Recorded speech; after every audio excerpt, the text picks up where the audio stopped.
MULN has fallen 90% year to date, so is there any hope for the stock to recover and should you buy? Keep watching as we go through recent news as well as my chart analysis and price prediction. But before we do that, subscribe to our channel Stocks 101 for regular stock market updates. First up, MULN has received approval to buy bankrupt company ELMS for $240 million, and under this deal they'll purchase all of the firm's assets including a $92 million production facility in Indonesia. This purchase has increased MULN's production capacity by a massive 50,000 vehicles per year, and the factory they acquired used to produce the Hummer H2 and the Mercedes R-Class as well. When the news of this acquisition went public, it resulted in the stock going up by 50% on its Wednesday trading session. Next up, the company has hired General Motors ex-executive John Schwigman as the CCO of their commercial vehicle segment. He will focus on growing sales for their electronic trucks and cargo vans. With all that in mind, let's analyze the charts. As you guys can see right here, we're now in the one-day chart for MULN, and first we'll analyze the one-day chart, then the 1-hour chart, and to end it off we'll get on the 5-minute chart. But right off the bat, if we look at the entire situation, the bigger picture, this is a mess. This definitely does not look good. We went from a high price on 22nd March of this year at $4.2 to $0.33 this month and this date, right? And of course, even the $0.33 was thanks to this jump that we got over here, which we already discussed, but it was pretty much a 50% jump, and now I believe that we're probably getting out of that as well. Now there are a few things to consider over here. The first one is of course that we made a pin bar candle sort of over here in the red, which indicated a downtrend, but that was followed by a green pin bar candle which indicates, a reversal scenario. And that is very much possible considering the fact that, MULN is finally being more capable in terms of, providing to the customer in general. So that might lead to a scenario where we get a gap up on Monday. Of course, if the entire market gaps up on Monday, that would be a good thing, and MULN would probably follow. And even if we get a gap up, we'd probably get a red candle towards the downside over here. Not even a red candle, even if it's green, we will fall a bit, and we'll probably end the day on the lower side. Then we might just continue the bull run. But in my opinion, of course, touching higher levels is a bit difficult. We'll probably get first resisted around this range at 0.6, right? 0.46, I'm sorry for that. Under that, of course, we have a resistance around 0.44. After that, we have a resistance around 0.55. Of course, 0.5 would be a psychological support level as well, or rather a resistance level in this scenario. If we talk about support, we can see that of course 0.2 and 0.25, right? These are all psychological levels. 0.3, of course, we got supported over here.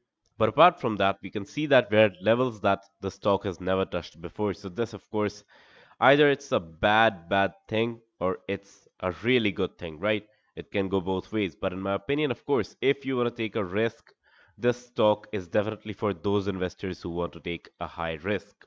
But the question is this the right time to buy? In my opinion, I believe that the stock now finally has somewhat of a potential. Of course, the earnings report won't, perform that well because, of course, right, we just acquired that company and it's just the deal has gotten the approval and it's not even carried out yet. So once it gets carried out, I believe that the stock might perform better in terms of earnings and deliveries.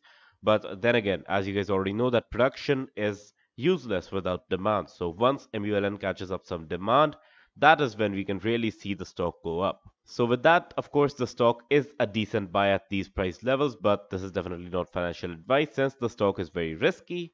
In my opinion, if it were to correct its demand and supply the entire model, then of course, once it gets the demand, it will be able to match the supply, and then we might see the stock get above the $1 range, right? So it might be a good buy in this range with, a small amount like a 1% or 2% of your portfolio or something like that, compared to other newcomers in the EV industry like Lucid and let's say Rivian. Of course, Rivian is a good stock as well, but it does not have the same risk and reward ratio as this stock does, right? This pretty much is just a gamble, in my opinion.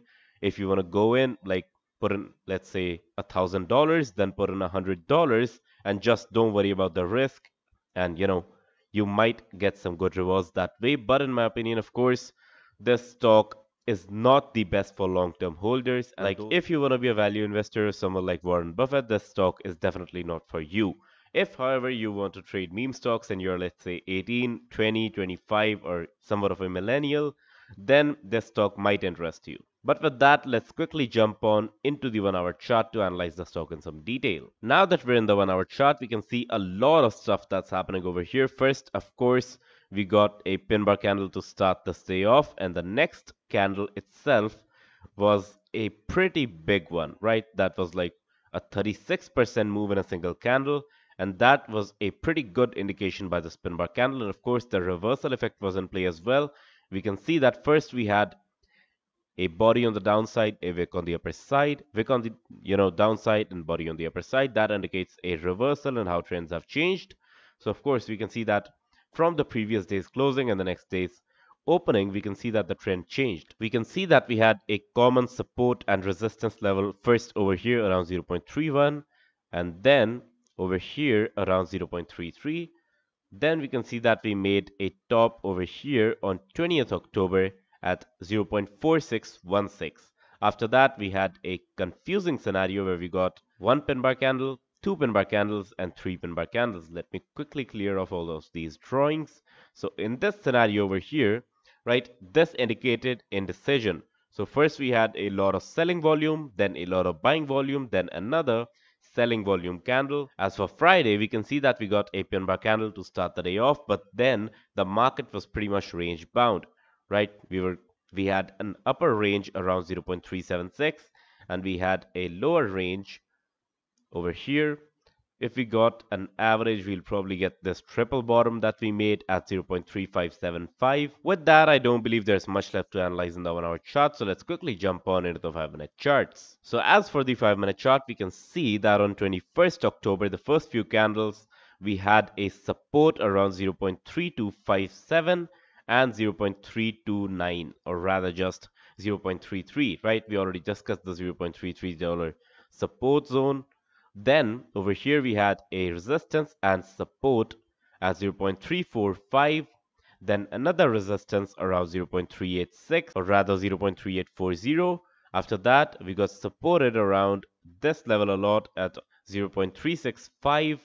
Of course, we broke that to make a double bottom around this range at 0.3575. Then we can see that, of course, thanks to the news factor, we did invalidate a lot of pin bar candle patterns and a lot of candlestick patterns in general. So we can see that we got a pin bar on the lower side, we cut that off completely. Pin bar on the upper side, cut that off completely, didn't work, right? Pin bar on the upper side, it worked, but this last candle is causing some concern, right? It shows that the next day either it's just a continuation candle and we'll get a continuation to the bull run, or it might mean that we've hit a top at this level of 0.3780. With that, I believe that MULN is a high risk, high reward bet. So of course, you should always trade with caution, and remember that this definitely is not financial advice. If, however, you enjoyed my analysis, be sure to hit the like button. If you did not enjoy it, be sure to hit the dislike button. You can subscribe to our channel Stox 101 for more such videos. And as always, I will see you guys in the next one.